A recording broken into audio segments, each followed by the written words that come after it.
Welcome to VLSI. இன்னைக்கு நம்ம என்ன டாபிக் பார்க்க போறோம்னா, பிளாக்கிங் அசைன்மென்ட் அண்ட் நான் பிளாக்கிங் அசைன்மென்ட். இனிஷியலாவே நம்ம பார்த்திருப்போம். அசைன்மென்ட்ல 2 டைப்ஸ் இருக்கும். Continuous assignment and procedural assignment பார்த்திருப்போம். அதுல வந்து பார்த்தீங்கன்னா, ஒரு வேல்யூ அசைன் பண்ற இடத்துல பார்த்தீங்கன்னா, ஈக்குவல் சிம்பலும், இந்த மாரி வந்து less than or equal to இந்த மாரி சிம்பலும் யூஸ் பண்ணியிருப்போம். அப்படின்னா என்னன்றத இந்த வீடியோல நம்ம பார்க்கலாம். இப்போ வந்து நான் டிஃபரன்ஷியேட் பண்ணி காட்டியிருக்கேன். ஈஸியா அண்டர்ஸ்டாண்ட் பண்றதுக்காக. ஃபர்ஸ்ட் பாருங்க, பிளாக்கிங் அசைன்மென்ட் அப்படின்னா ஈக்குவல் சிம்பல ரெப்ரசன்ட் பண்ணுவாங்க. நான் பிளாக்கிங் அசைன்மென்ட் அப்படின்றது இந்த மாரி லெஸ் தென் ஆர் ஈக்குவல் டுன்னு சொல்லி போடுவாங்க. இந்த பிளாக்கிங் அசைன்மென்ட் வந்து சீக்வென்ஷியல் ப்ராசஸ்ன்னு சொல்லுவாங்க. இது எக்ஸாம்பிளோட பார்ப்போம். அதாவது இப்ப A equal to 1, B equal to A, C equal to B. இந்த இடத்துல வந்து பார்த்தீங்கன்னா A ஈக்குவல் டு 1 இந்த ஃபர்ஸ்ட் லைன் முடிஞ்சதுக்கு அப்புறம் தான் செகண்ட் லைன் எக்ஸிக்யூட் ஆகும். இந்த செகண்ட் லைன் முடிஞ்சதுக்கு அப்புறம் தான் தேர்ட் லைன் எக்ஸிக்யூட் ஆகும். இத தான் சீக்வென்ஷியல் ப்ராசஸ்ன்னு சொல்லுவாங்க. இதே நான் பிளாக்கிங் அசைன்மென்ட் அப்படின்னு பார்த்தீங்கன்னா, இந்த ஃபர்ஸ்ட் லைன், இந்த செகண்ட் லைன், தேர்ட் லைன் இந்த 3மே பார்த்தீங்கன்னா பேரலலா ரன் ஆகும். இது வந்து எந்த ஒரு லைனையுமே டிபெண்ட் பண்ணி இருக்காது. இதனால இது என்ன சொல்லுவாங்கன்னு பார்த்தோம்னா, நான் பிளாக்கிங் அசைன்மென்ட் அப்படின்னு சொல்லுவாங்க. அடுத்த டிஃபரன்ஷியேட் என்னன்னு பார்த்தீங்கன்னா, இது வந்து ஆர்டர் டிபெண்டன்ட் அப்படின்னு சொல்லுவாங்க. அதாவது ஃபர்ஸ்ட் லைன் முடியணும். அதுக்கப்புறம் தான் செகண்ட் லைன் எக்ஸிக்யூட் ஆகும். செகண்ட் லைன் முடியணும். அதுக்கப்புறம் தான் தேர்ட் லைன் எக்ஸிக்யூட் ஆகும். ஆனா இங்க அப்படி கிடையாது. பேரலலா ரன் ஆகும். எந்த ஒரு அ ஃப ஆர்டரையும் இது வந்து ஃபாலோ பண்ணி இருக்காது. இதனால இது என்ன சொல்லுவோம்னா, ஆர்டர் இண்டிபெண்டன்ட் அப்படின்னு சொல்லுவாங்க. அடுத்தது வந்து பார்த்தீங்கன்னா, இந்த பிளாக்கிங் அசைன்மென்ட்ல பார்த்தீங்கன்னா, இந்த ரைட் ஹேண்ட் சைடு வேல்யூ இதுல 1ன்ட்டு இது வந்து பார்த்தீங்கன்னா, ஃபர்ஸ்ட் எவாலுவேட் பண்ணி, அத வந்து எந்த ஒரு டிலேவும் இல்லாம, உடனே வந்து ரைட் ஹேண்ட் சைடுல இந்த லெஃப்ட் ஹேண்ட் சைடுல இருக்கக்கூடிய இது வேரியபிளுக்கு அசைன் பண்ணிருவாங்க. ஃபர்ஸ்ட் வந்து 1ன்றத எவாலுவேட் பண்ணி ஏக்கு அசைன் ஆகும். ஃபர்ஸ்ட் லைன் முடிஞ்சிருச்சு. அடுத்து செகண்ட் லைன். செகண்ட் லைன்ல ஏவ எவாலுவேட் பண்ணி அத பிக்கு அசைன் பண்ணுவாங்க. ஸோ செகண்ட் லைன் முடிஞ்சது. இந்த மாரி வந்து பிளாக்கிங் அசைன்மென்ட் வொர்க் ஆகும்.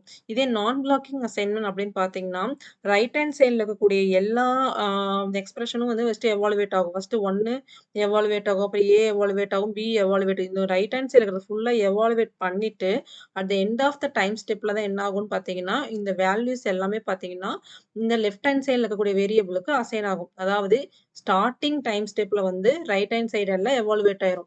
At the end of the time ஸ்டெப்ல என்ன ஆகும்? எவாலுவேட் பண்ண வேல்யூஸ் எல்லாமே நம்மளுடைய லெஃப்ட் ஹேண்ட் சைடுக்கு அசைன் ஆகும். இதுதான் நான் பிளாக்கிங் அசைன்மென்ட் சொல்லுவாங்க.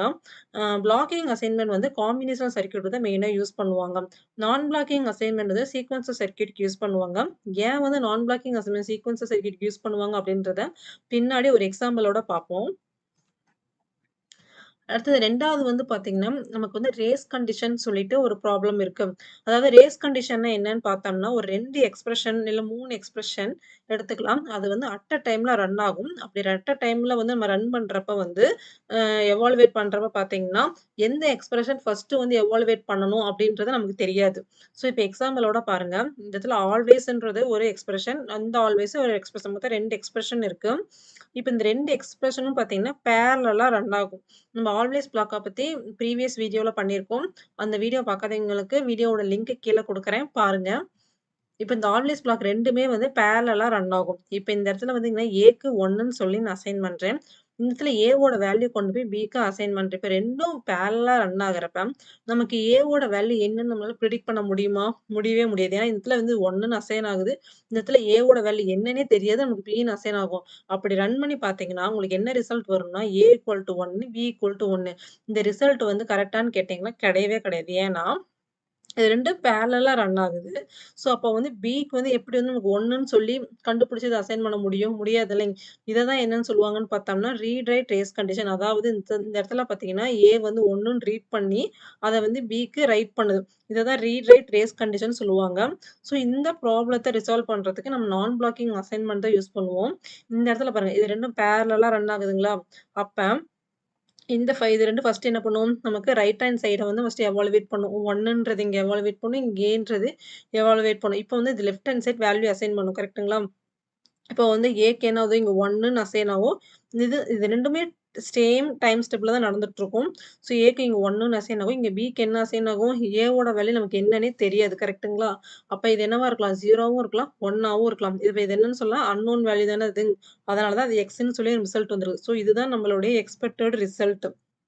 அப்ப நம்ம ரேஸ் கண்டிஷன் அவாய்ட் பண்றதுக்கு கண்டிப்பா நம்ம என்ன யூஸ் பண்ணிக்கலாம்? நான் பிளாக்கிங் அசைன்மென்ட் யூஸ் பண்ணலாம். இதுல இன்னொன்னு ஒரு விஷயமும் இருக்கு. இது வந்து பார்த்தீங்கன்னா, ஒரு சீக்வென்சர் சர்க்யூட் பிஹேவியர நமக்கு காட்டுது. அதாவது கரண்ட் இன்புட் ஏவோட வேல்யூ வந்து இங்க கரண்ட் இன்புட் 1 வருது. இந்த இடத்துல பாருங்க அதோடைய ப்ரீவியஸ் அவுட்புட்ட எடுக்குது. கரெக்ட்டா? ப்ரீவியஸா நமக்கு என்ன வேல்யூ இருக்குன்னு தெரியாது. 0வா இருக்கு. கரண்ட் வந்து 1. ஆனா ப்ரீவியஸா 0வா இருக்கலாம், இல்ல 1ஆ இருக்கலாம். அப்ப இது வந்து சீக்வென்சர் சர்க்யூட்டோட பிஹேவியர். அதனால தான் சீக்வென்சர் சர்க்யூட்டுக்கு நம்ம நான் பிளாக்கிங் அசைன்மென்ட்ட நம்ம யூஸ் பண்றோம். அடுத்தது வந்து பார்த்தீங்கன்னா, இந்த சீக்வென்சர் சர்க்யூட்ல ஏன் வந்து நம்ம பிளாக்கிங் அசைன்மென்ட்ட யூஸ் பண்ண மாட்டோம் அப்படின்றதுக்கான ஒரு எக்ஸாம்பிள் இது. ஷிஃப்ட் ரெஜிஸ்டர் எடுத்திருக்கேன். இது வந்து பார்த்தீங்கன்னா 4 பிட் 4 ஃபிளிப் ஃப்ளாப்ஸ் யூஸ் பண்ணியிருக்கேன்.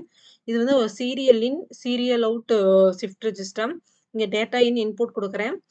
டி ஃபிளிப் ஃப்ளாப் யூஸ் பண்ணியிருக்கேன். ஸோ டி ஃபிளிப் ஃப்ளாப்னா ஜெனரலா நம்ம என்ன இன்புட் குடுக்குறோமோ, அதே தான் நமக்கு அவுட்புட்டா கிடைக்கும். ஸோ இதுல வந்து 4 கேஸ்கேட் பண்ணியிருக்கோம். ஸோ Q1 ஒரு அவுட்புட், Q2 ஒரு அவுட்புட், Q3 ஒரு அவுட்புட், Q4 அவுட்புட். மொத்தம் 4 அவுட்புட் நம்ம இங்க எடுக்கலாம். ஸோ இத ஃபங்ஷனாலிட்டி பார்த்தோம்னா, எந்த ஒரு டேட்டாவும் நான் ஃபர்ஸ்ட்டு குடுக்கல. கிளாக்கும் குடுக்கல. நான் டிஃபால்ட் வேல்யூ என்னவா வச்சிருக்கிறேன்னா, 0, 0, 0 அப்படின்னு வச்சிருக்கேன். ஃபர்ஸ்ட்டு வந்து டேட்டா 1ன்னு சொல்லி குடுக்குறேன். 1 குடுக்குறேன். கிளாக் வந்து பாஸ் குடுக்குறேன். அப்ப Q1க்கு நமக்கு என்ன வரும் இந்த நேரத்துல? 1ன்னு சொல்லி வருங்களா? அப்ப Q2 என்ன வரும்? Q1 உடைய ப்ரீவியஸ் வேல்யூ தான் நமக்கு Q2க்கு வரும். கரெக்ட்டுங்களா? ஸோ 0. நெக்ஸ்ட் வந்து பாத்தீங்கன்னா, Q3க்கு என்ன வரும்? Q2 ஓட ப்ரீவியஸ் வேல்யூ தான் நமக்கு Q3க்கு வரும். ஸோ அதோட ப்ரீவியஸ் வேல்யூ என்ன? 0. Next Q4. Q4க்கு என்ன வரும்? Q3 ஓட ப்ரீவியஸ் வேல்யூ என்ன? அதான் Q4 வரும். 0. நெக்ஸ்ட் வந்து பாருங்க. 1ன்னு நெக்ஸ்ட் குடுக்குறேன். இப்ப Q1க்கு பாத்தீங்கன்னா Q1க்கு நமக்கு 1ன்னு வந்துரும். இப்ப Q1ஓட Q2க்கு என்ன வரும்? Q1 ஓட ப்ரீவியஸ் வேல்யூ. Q1க்கு என்ன ப்ரீவியஸா இருந்துச்சு? 1 இருந்துச்சு. அதுதான் இங்க வந்திருக்கு. நெக்ஸ்ட் Q3க்கு என்ன வரும்? Q2 ஓட ப்ரீவியஸ் வேல்யூ 0. அதுதான் இங்க வந்திருக்கு. நெக்ஸ்ட் Q4க்கு பார்த்தோம்னா, Q3 ஓட ப்ரீவியஸ் வேல்யூ என்ன? 0. அதுதான் Q4க்கு வந்திருக்கு. நெக்ஸ்ட் வந்து பாருங்க 0ன்னு சொல்லி நான் இன்புட் குடுக்குறேன். அப்ப Q1க்கு 0 வந்துருமா? டைரக்ட்டா. இப்ப Q2க்கு என்ன வரும்? Q1 ஓட ப்ரீவியஸ் வேல்யூ என்ன? 1. நெக்ஸ்ட் Q3க்கு Q2 ஓட ப்ரீவியஸ் வேல்யூ 1. Q4க்கு Q3 ஓட ப்ரீவியஸ் வேல்யூ 0. நெக்ஸ்ட் கிளாக்கு. 1ன்னு சொல்லி நான் புரொவைட் பண்றேன். இப்ப இந்த 1 வந்து Q1க்கு வந்துருங்களா டைரக்ட்டா? Q2க்கு என்ன வரும்? Previous value of Q1. அப்ப இங்க 0ன்னு இருக்குது. அந்த 0 வரும். நெக்ஸ்ட் வந்து Q3க்கு என்ன வரும்? Q2 உடைய ப்ரீவியஸ் வேல்யூ 1. அந்த 1 இங்க வந்துரும். நெக்ஸ்ட் Q4க்கு என்ன வரும்? Q3 ஓட ப்ரீவியஸ் வேல்யூ 1. அது இது வந்துரும். இதுதான் ஷிஃப்ட் ரெஜிஸ்டர் உடைய ஃபங்ஷனாலிட்டி. இப்ப இத கோட் பண்ணியிருக்கேன். பிளாக்கிங் அசைன்மென்ட் யூஸ் பண்ணி கோட் பண்ணியிருக்கேன். நான் பிளாக்கிங் அசைன்மென்ட் யூஸ் பண்ணி நான் கோட் பண்ணியிருக்கேன். இப்ப இங்க பாருங்க. Q1க்கு டேட்டா இன்ன குடுத்துக்கிறேன். Q1 தான் Q2க்கு போகும். Q2 தான் Q3க்கு போகும். Q3 தான் Q4க்கு போகும். அதே தான் இங்கேயும் சேம் அதே தான் யூஸ் பண்ணிக்கிறேன். பட் இங்க நான் பிளாக்கிங் அசைன்மென்ட்ட நான் யூஸ் பண்ணியிருக்கேன். ஸோ இந்த மாரி நம்ம எழுதுறப்ப நமக்கு என்ன வரும்னு பார்த்தீங்கன்னா, உங்களுக்கு அந்த ஷிஃப்ட் ரெஜிஸ்டரோட ஃபங்ஷனாலிட்டி ரெப்ரசன்ட் பண்ணாது. ஏன்னா, இப்ப டேட்டா இன் 1ன்னு குடுத்துருக்கேன். Q1க்கு போகுமா? அதே 1 Q2க்கு போகும். அதே 1 Q3க்கு போகும். அதே 1 Q4க்கு போகும். ஃபர்ஸ்ட்டு ஒரு கிளாக்ல அந்த டேட்டா என்னன்றது பார்த்தீங்கன்னா, Q4க்கு டைரக்ட்டா வந்துரும். இன் பிட்வீன்ல இருக்கக்கூடிய இந்த Q1, Q2, Q3 இது எல்லாமே நமக்கு 1, 1, 1 வரும். பட் நம்மளுடைய ஃபங்ஷனாலிட்டி படி இது நம்மளுடைய ஃபங்ஷனாலிட்டி கிடையவே கிடையாது. ஆனா வந்து நமக்கு சீரியல் இன், சீரியல் அவுட்ன்றப்ப நமக்கு என்ன இன்புட் இருக்குமோ அதுதான் அவுட்புட்டா வரும். பட் அந்த ஃபங்ஷனாலிட்டி இது கிடையவே கிடையாது. ஸோ இது வந்து எப்படி ஆக்ட் ஆகுதுன்னு பார்த்தீங்கன்னா, ஒரு சிங்கிள் ஃபிளிப் ஃப்ளாப்பா தான் நமக்கு ஆக்ட் ஆகுது. இது வந்து நமக்கு 4 பிட் சீரியல் இன், சீரியல் அவுட்புட் நமக்கு வர மாரி இது கிடைக்கல. இதே வந்து நான் பிளாக்கிங் அசைன்மென்ட் யூஸ் பண்ணுங்க. நான் இங்க 1ன்னு குடுத்துருக்கேன். ஸோ 1 வந்து இங்க 1ன்னு குடுத்துருக்கேன். Q1 உடைய வேல்யூ தெரியுமா? ஃபர்ஸ்ட் இனிஷியலா என்னவா இருக்கும் நமக்கு? ப்ரீவியஸ் வேல்யூ தான் இருக்கும். ஸோ 0. Q2க்கு 0. Q3க்கு 0. ஸோ இந்த ஃபுல்லா நமக்கு எவாலுவேட் பண்ணிரும். எவாலுவேட் பண்ணிட்டு at end of the time ஸ்டெப்ல நமக்கு என்ன ஆகும்? Q1 1 ஆகும். Q2 0 ஆகும். Q3 0 ஆகும். Q4 0 ஆகும். ஸோ இது எப்படி நமக்கு ஆக்ட் ஆகுது? எக்ஸாக்ட்டா அந்த சீக்வென்ஸ் சர்க்யூட் மாரியே நமக்கு ஆக்ட் ஆகுது. ஸோ இது வந்து நமக்கு 4 ஸ்டேஜ் நமக்கு இதுல அவுட்புட் கிடைக்கும். அண்ட் 2வது வந்து பார்த்தீங்கன்னா, 4 ஸ்டேஜ் அவுட்புட்ன்றப்ப அது வந்து 4 ஃபிளிப் ஃப்ளாப் மாரி நமக்கு ஆக்ட் ஆகுது. அதனால தான் என்ன சொல்றாங்கன்னா, நான் பிளாக்கிங் அசைன்மென்ட் தான் வந்து சீக்வென்சர் சர்க்யூட்க்கு யூஸ் பண்ணுவாங்க. பிளாக்கிங் அசைன்மென்ட்ட சீக்வென்சர் சர்க்யூட்க்கு யூஸ் பண்ண மாட்டாங்க. அப்படி யூஸ் பண்ணோம்னா, அது ரியல் டைம் ஹார்ட்வேர நமக்கு ரெப்ரசன்ட் பண்ணாதுங்க. இதுதான் பிளாக்கிங் அசைன்மென்ட், நான் பிளாக்கிங் அசைன்மென்ட்க்கு உள்ள டிஃபரன்ஷியேட். ஏன் வந்து பிளாக்கிங் அசைன்மென்ட்ட வந்து சீக்வென்சர் சர்க்யூட்க்கு யூஸ் பண்ண மாட்டாங்கன்ற ரீசனும் இதுதாங்க. இந்த வீடியோ உங்களுக்கு யூஸ்ஃபுல்லா இருக்கும்னு நெனைக்கிறேன். புடிச்சிருந்தா ஷேர் பண்ணுங்க, சப்ஸ்கிரைப் பண்ணுங்க. Thank you all.